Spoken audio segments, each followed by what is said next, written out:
ओम शांति।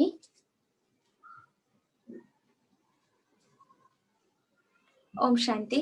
अनुभव मोती के अगले सत्र में आप सभी का स्वागत है। सेंटर में थोड़ा सा कुमारों की भट्टी होने के कारण सेटअप चेंज किया हुआ है, तो आज खास हमारे बीच में अनुभव सुनाने के लिए आए हैं मीनल बहन। आप सभी जानते हैं मीनल बहन और ममता बहन, ये दो बहुत अच्छी बाबा की पक्की बच्चियां कन्याएं सेंटर पे आती है और सेवा में भी आती है।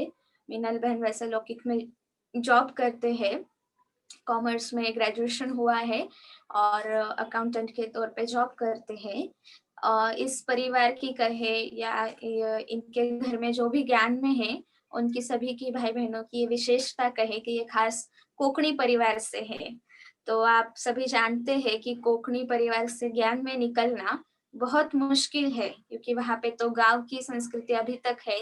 तो कोई ऐसा है कि जो संसार के प्रवाह से विरुद्ध जाने की कोशिश करे या कुछ नया करने की कोशिश करे तो विरोध जरूर होता है। लेकिन इनके परिवार की खास विशेषता है, परिवार के वैसे सहयोगी है, लेकिन 4 से 5 लोग जो है वो बहुत अच्छी तरह से निश्चय बुद्धि होकर के ज्ञान में चल रहे हैं। और वैसे घर से थोड़ा सा है, लेकिन फिर भी निश्चय बुद्धि होकर के अभी तक ज्ञान में चल रहे हैं। मीनल बहन की खुद की ये विशेषता है कि आप बहुत मेहनती है, हार्ड वर्कर है, साथ ही में आप बहुत शांत स्वरूप आत्मा है, बहुत शांति से सारी बातों को हैंडल करते हैं। और उसी के कारण जैसे पूरे परिवार में आपने ज्ञान देने की भी कोशिश की हुई है। तो ऐसे बहुत सारी विशेषताओं से संपन्न समय प्रति समय जब भी सेंटर से फोन जाता है तो आप जरूर सेवा में पहुंच जाते हैं। तो ऐसी जैसे कहा जाता है कि एक कन्या 100 ब्राह्मणों से उत्तम होती है, तो ऐसे विशेष आज पहली बार इस अनुभव मोती के सत्र में कन्याओं ने अभी शुरुआत की है जैसे अनुभव सुनाने की इनके द्वारा। तो हमें एक कन्या रत्न जो है वो आज अनुभव सत्र में अनुभव के द्वारा हमें लाभान्वित करने के लिए प्राप्त हुए हैं। तो आइए सुनते हैं कि मीनल बहन क्या कहना चाहते हैं हमसे, कैसे वो ज्ञान में आई, कैसे इस ज्ञान में पक्के होकर के चले, उनका क्या सेवा का संकल्प है, किस प्रकार से सेवाएं दे रहे हैं, ये उनके द्वारा हम सुनते हैं। ओम शांति।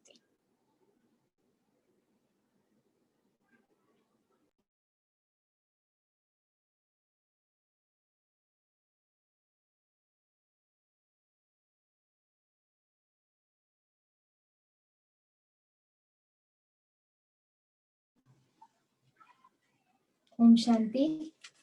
दीदी को पहले थैंक यू, बाप दादा को थैंक यू, उन्होंने मुझे ये अनुभव बोलने के लिए, मेरा अनुभव शेयर करने के लिए मुझे चांस दिया है।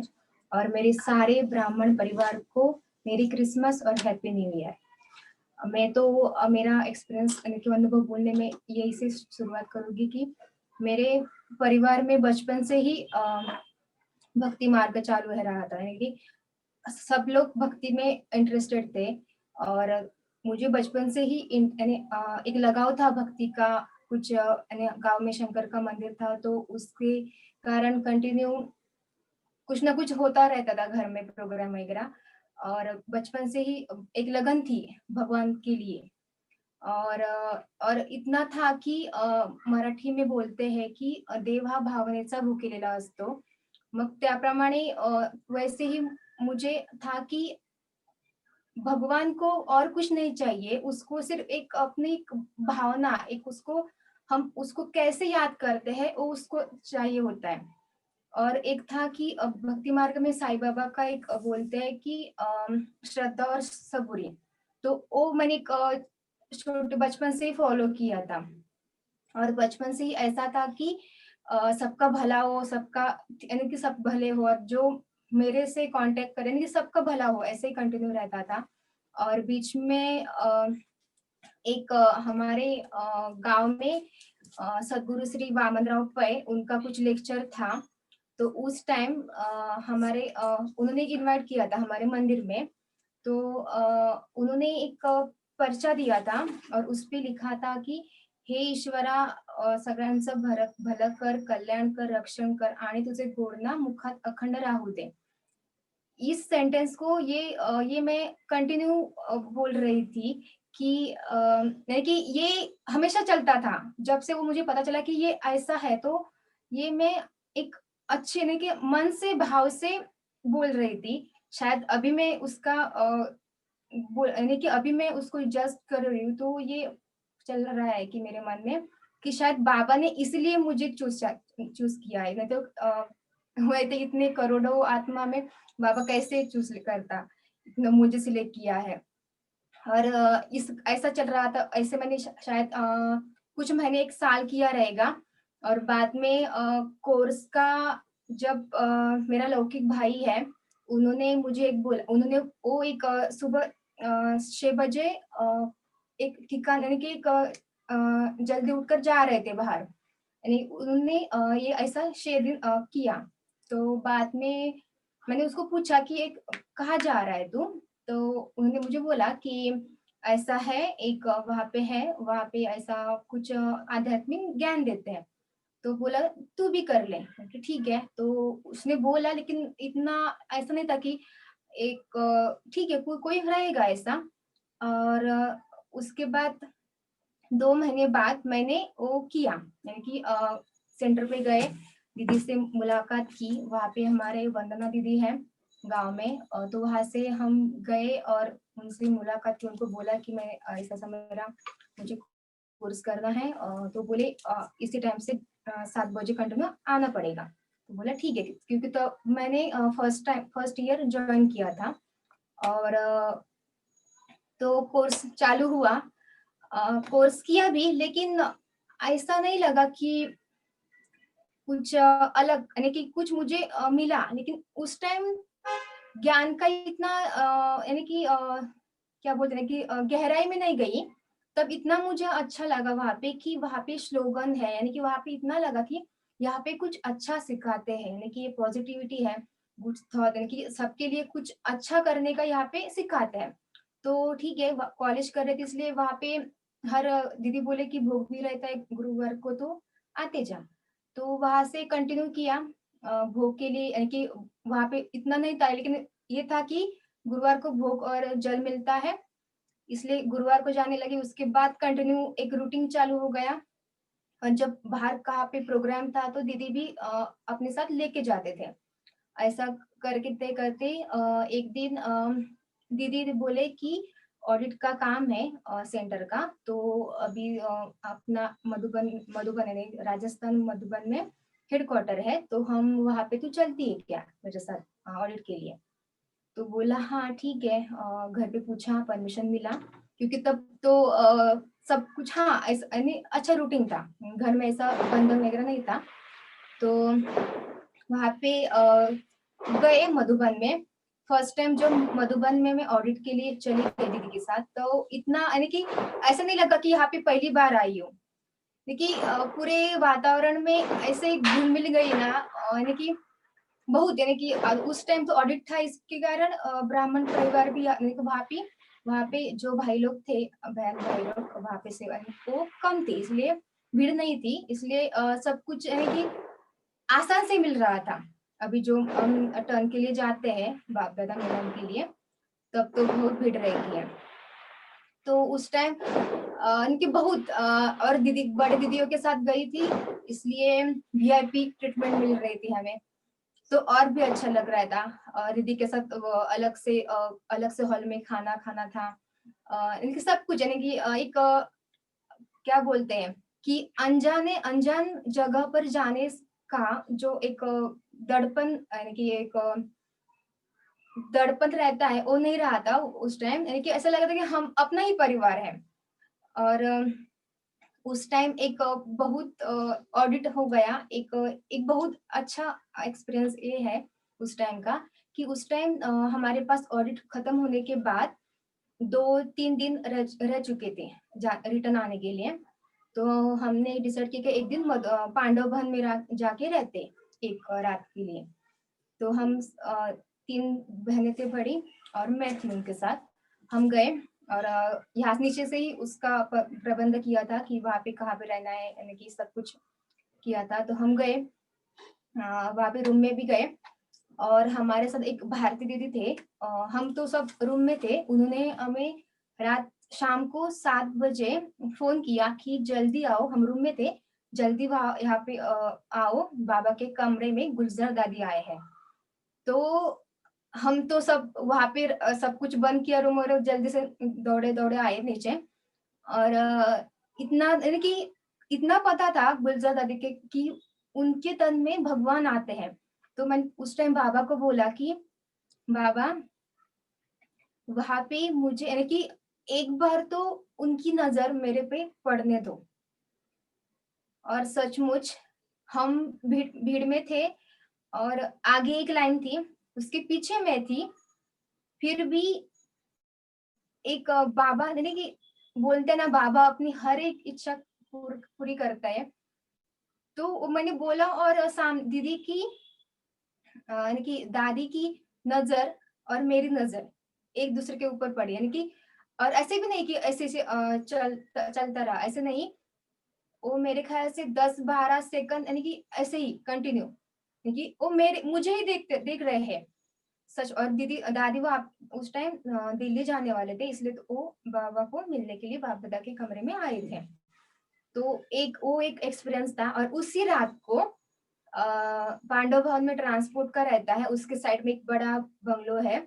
वहाँ पे सब बड़ी दीदियों का डिनर का वहाँ पे अरेंज किया था। तो और एक चांस मिला कि बड़ी बहुत वहाँ पे उस टाइम रतन मोहिनी दादी थी, तो उनके साइड के टेबल में हम बैठे थे खाना खाने के लिए। तो शायद यानी कि इतना एक्सपीरियंस था ना वो कि सच में पहली बार आए हैं और इतना बहुत यानी ऐसा लगा हुआ ना कि और भी उस टाइम यानी ज्ञान में और भी एक निकट चले गए। और उसके बाद लास्ट ईयर होने के बाद तो बाप दादा मिलन हो गया। और जब पूना में आए तो पूना में फर्स्ट बार बहन के साथ आए थे। और उस टाइम हम थेरगांव में रहते थे फर्स्ट टाइम। तो उसको पता था कि बहन को कि ब्रह्मा कुमारी में फॉलो कर रही है वैसा। और उसी कॉलोनी में एक फ्लैग दिखा मुझे। एक दिन वो मुझे ऐसे बाहर लेके जा रही थी, तो फ्लैग दिखा एक बंगलो के ऊपर। तो मैंने उसको बोला, देखो यहाँ पे बाबा का फ्लैग है। तो उसने मुझे बोला, देखो उसके सामने अपोजिट साइड पे गीता पाठशाला का बोर्ड था और वो चौधरी निवास यानी कि चौधरी भाई का गीता पाठशाला था। और मुझे हाँ ठीक है, हम चले गए। और दूसरे दिन मैं दोपहर को वहां पे आई और देखा कि उन वहां पे पूछा कि ये ब्रह्मा कुमारी का कैसे किस टाइम पे चलता है, क्या चलता है। तो उन्होंने तब मुझे बोला कि ये सामने जो रहते हैं ना वो वहां पे आते हैं, तो उनको पूछो। तो वहां पे गई तो वहां पे चारों भाई थे। और उनकी माता जी ने, साक्षी माता जी, उन्होंने मुझे बोला कि यहाँ पे 7:30 पे शाम को रहता है क्लास वगैरह। तो ठीक है, 2-3 दिन बाद वहां पे ज्वाइन किया। और तब से यानी कि वहां पे चौधरी भाई का एक मुरली पढ़ने का एक लगाव था और एक उनको एक्सप्लेन करने का उनका अलग ही एक तरीका है। तो वहां से और ही यानी कि ज्ञान की एक गुह्यता और समझ में आई। तब से और एक पक्का हो गया, हाँ ये यानी कि कंप्लीट, हाँ एकदम परफेक्ट रूट पे हम चल रहे हैं। और उसी और गीता चौधरी यानी थिरगांव का उस गीता पाठशाला का कनेक्शन चिंचवड़ से था, इसलिए चिंचवड़ कनेक्शन में हम आ गए। और बाद में जॉब भी लग गया। जॉब पर भी एक एक्सपीरियंस है। वहाँ पे तो एक ऐसा था कि मैं ज्वाइन करने के बाद वहाँ पे मुझे जो डिपार्टमेंट दिया था, वहाँ पे ऐसा था कि जो ऑनलाइन एक डॉक्यूमेंट रहते हैं उसको ऑनलाइन सबमिट करने का रहता है और उसको उसकी हार्ड कॉपी भी वहाँ पे ऑनलाइन सबमिट करनी पड़ती है। तो ऑनलाइन वो सबमिट करने के बाद उसकी हार्ड कॉपी संभालने की जिम्मेदारी थी उसका, वो मेरे का ऊपर था। और मैंने रखा भी था। और जिस टाइम उसको चाहिए था, सरकारी जो सीनियर थे उनको चाहिए था, तब वो मिल नहीं रहा था। तो अभी मैंने बाबा को बोला कि बाबा देखो ये आपको पता है, मुझे भी पता है कि ये मैंने सही किसी तो जगह पे रखा है। अभी आपका काम है कि मुझे ढूंढ के निकलने, तो मुझे अब एक लिंक तो दे दो कि इस टाइम इस साइड पे हो सकता है। और मैं ऐसे ढूंढते ढूंढते ड्रावर के जो रहता है ना, ड्रावर ओपन करने के बाद उसके पीछे का पीछे से वो ड्रावर के ऊपर हो गया था, इसलिए पीछे से ड्रावर के नीचे मिल गया था। तो ऐसे ऐसे बहुत सारे अनुभव है वहां पे, बाबा अपने बच्चों को मदद करते रहता है। और उसके बाद हाँ, और भी है तो, और जब हमें अभी ट्रेनिंग में जाना था तो सबका मंजूरी भी मिल गया था, बड़ी दीदियों का। लेकिन सब कुछ टिकट, फ्लाइट का टिकट भी कंफर्म हुआ था, लेकिन हमारे छुट्टी का बिल्कुल कंफर्म नहीं था। क्या करेंगे कुछ पता नहीं था।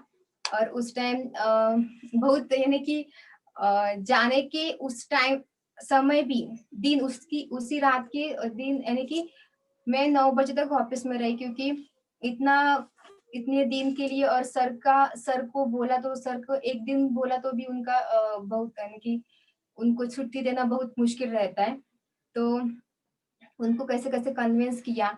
और उसी टाइम में ममता बहन, भाग्यश्री बहन और वर्षा बहन का कंटिन्यू फोन आ रहा था कि तूने बोला क्या छुट्टी का बोला क्या, कि मुझे तो डेयरिंग ही नहीं हो रहा था कि कैसे बोलूं। और एक ऐसा नहीं कि 4-5 महीने का छुट्टी चाहिए था।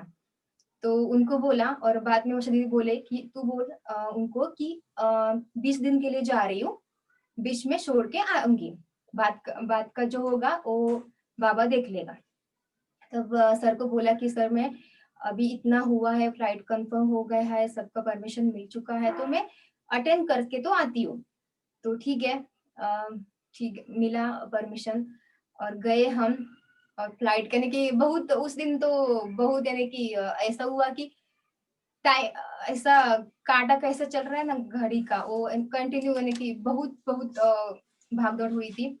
और जब मधुबन में गए एकोमोडेशन के लिए, हमें जो भट्टी का, यानी कि ट्रेनिंग का जो बैच मिलता है, उसका जो बैच मिला, तब देखा उसके ऊपर कि जो भट्टी महीने भर की थी वो अभी 24 दिन के लिए।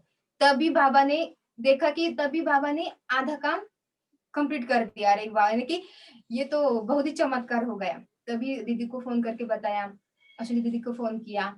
और उसके बाद एक और भी एक अनुभव है कि जब मैंने अश्विनी दीदी के साथ लवासा में 3 दिन बिताए थे, तो उसके पहले तो मैं दीदी को बहुत डर थी, क्योंकि उनके सामने जाना भी और उनसे बात करना भी रहता था, तो मैं बहुत दूर दूर रहती थी।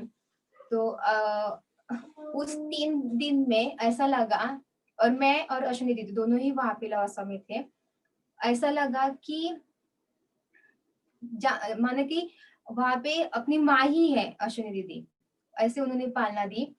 और दूसरी बात, और एक मेन है कि और ये अभी जो मैं जहाँ पे काम कर रही हूँ अकाउंटेंट का, वहां पे अभी 2-3 महीने पहले एक ऐसा हुआ कि एक यानी कि 2 साल पुराना एक कुछ बिल था, यानी कि उसका अमाउंट भी बहुत ज्यादा था। तो मुझे अभी फाइंड आउट हुआ कि ऐसा ऐसा रह चुका है, गलती से 2 साल पुराना है। तो मैंने सर को बोला और सामने वाले पार्टी को भी बोला, अभी क्या कैसे वो सॉल्व करें। शुरुआत में तो पार्टी बहुत इग्नोर कर रहे थे, एक्सेप्ट नहीं कर रहे थे, क्योंकि हम तो हमारे यहाँ से कंप्लीट, हमारे यहाँ पे यानी कि हम हमारे साइड से हमारा सब कुछ ओके था, उनके साइड से वो रह चुका था। तो अभी क्या यानी कि तब भी मुझे इतना टेंशन आया कि कैसे, क्योंकि वो डिपार्टमेंट मेरे पास संभालने के लिए है, तो वो मेरी जिम्मेदारी थी। तो मैं उस टाइम भी मैंने क्या कर रही थी, शाम को बाबा को पत्र लिखते समय और सुबह अमृत वेले के समय बाबा को बोल देती कि बाबा उस आत्मा का भला हो, यानी कि उसको पॉजिटिव वाइब्रेशन भेजती रहती थी। और उसी टाइम में क्या हुआ, ये 2 महीने तो चले गए, और हार्डली 1 महीने पहले ऐसा हुआ, मैं यानी कि अभी इतने दिन वो रिस्पॉन्स नहीं दे रहे थे, क्या कैसे करें। तो बाबा को बोला कि बाबा देखो, बाबा को ऐसा पत्र लिखा कि बाबा वहां पे कंपनी में तो मुझे सब कुछ ब्रह्मा कुमारी के नाम से पहचानते हैं। उनको सबको पता है कि मैं ब्रह्मा कुमारी फॉलो करती हूँ। अगर ये कुछ ड्रामा रहेगा, नहीं तो ये हिसाब किताब रहेगा, तो मेरे से तो आप मत करवाओ ना, क्योंकि ये आपकी ग्लानि होगी। आपके बच्चे से ऐसा क्यों कर रहे हो? ठीक है, तो अभी और भी बोला कि अगर होगा ड्रामा तो आप ऐसा कुछ अलग करो, कि लेकिन ये ऐसा मत करो कि उसमें मैं फंस जाऊं।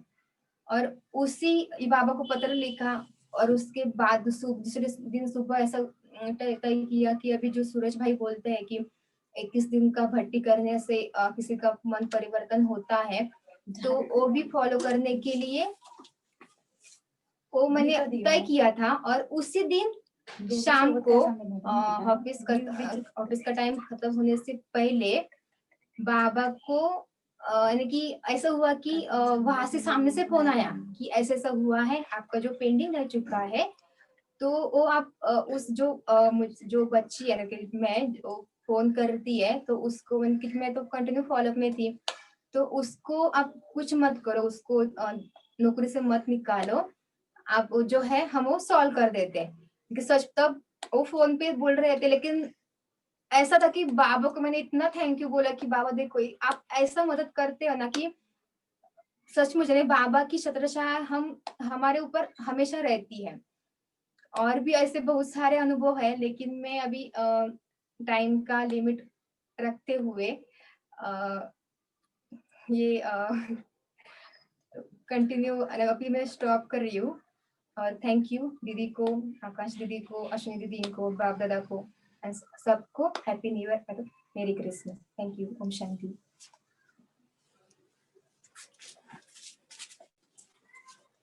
ओम शांति। बहुत बहुत धन्यवाद। मीनल बहन ने बहुत सुंदर रीति से अनुभव सुनाया। वैसे तो बाबा जो है वो कन्याओं को अपने पलकों में रखते हैं। बाबा हमेशा कहते हैं कि कन्याएं मेरी दिल के डिब्बी में रहती है, और इसीलिए बाबा की परिवार की बहनों की नजर जो है वो खास कन्याओं के ऊपर होती है। तो यही शुभ आशय कि जिस प्रकार से आप पक्के निश्चय बुद्धि बाबा की सेवाधारी है, वैसे बहनों के हम जिन्स बन करके कंधे को कंधे मिला करके सेवा में ऐसे आगे बढ़ते रहे। कल फिर मिलेंगे हम एक नए रत्न के साथ, अनुभव सुनेंगे अनुभव मोती में। ओम शांति।